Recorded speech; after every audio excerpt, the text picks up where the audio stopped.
have lost weight so many times and gained it back again. I don't know if this idea of permanent weight loss even exists. I've been trying my entire life. But the inability to succeed isn't your fault. It's not because you're weak or because you lack the willpower to maintain what you've achieved. Actually, everything you need to lose weight is already inside you. There's no use in relying on external methods if you don't address the internal factors that made you gain weight. I hadn't worked on what caused me to gain weight. A person who struggles to manage their life, emotions, and thoughts often struggles to manage their weight. I'm not Wonder Woman. Everyone has problems.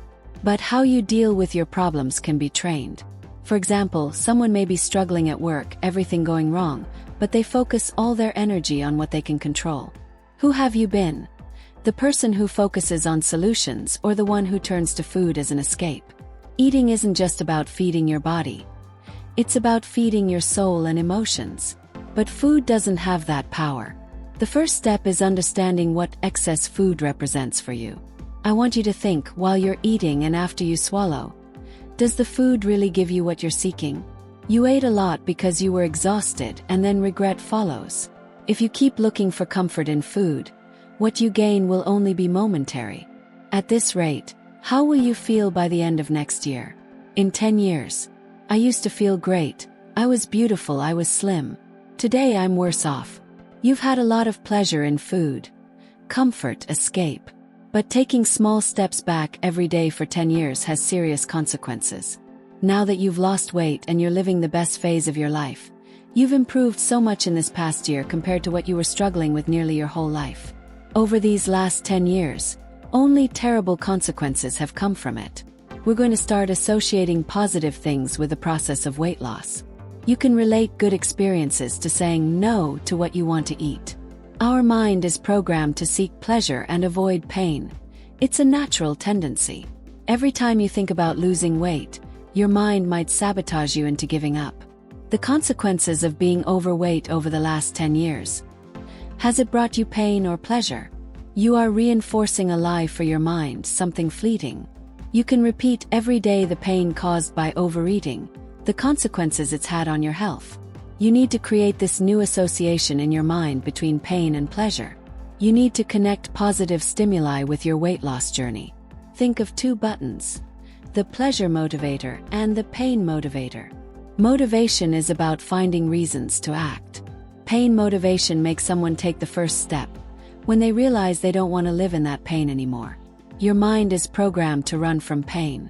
This is the button you need to press to take that first step. Think of a day when you resisted a certain food, you said no.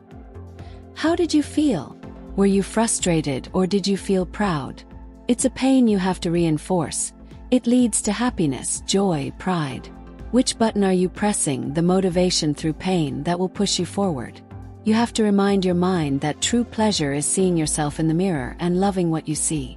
Pleasure is having high self-esteem, entering a store, liking an outfit, finding your size, trying it on and feeling wonderful. You have to tell this to your mind.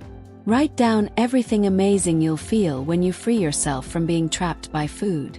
From now on, it doesn't matter what happened in the past. Be clear about where you're headed. What's your goal weight? What's your pant size? You have a destination. The direction is more important than speed. Being on the right path consistently is what guarantees you'll get there. Develop a permanent lifestyle for yourself. That food that isn't healthy, that's inflaming you. It's not your stomach growling. It's your mind creating the urge to eat. At that moment, you don't need food. What your mind needs is the feeling food brings. That moment, press the button. Today, my mind associates this behavior with pain, not pleasure. When you understand that your mind can make you move away from pain, you start to look at those moments of loss of control differently.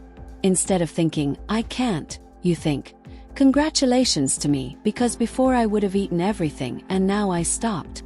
Because today your automatic reaction is to think you deserve to eat.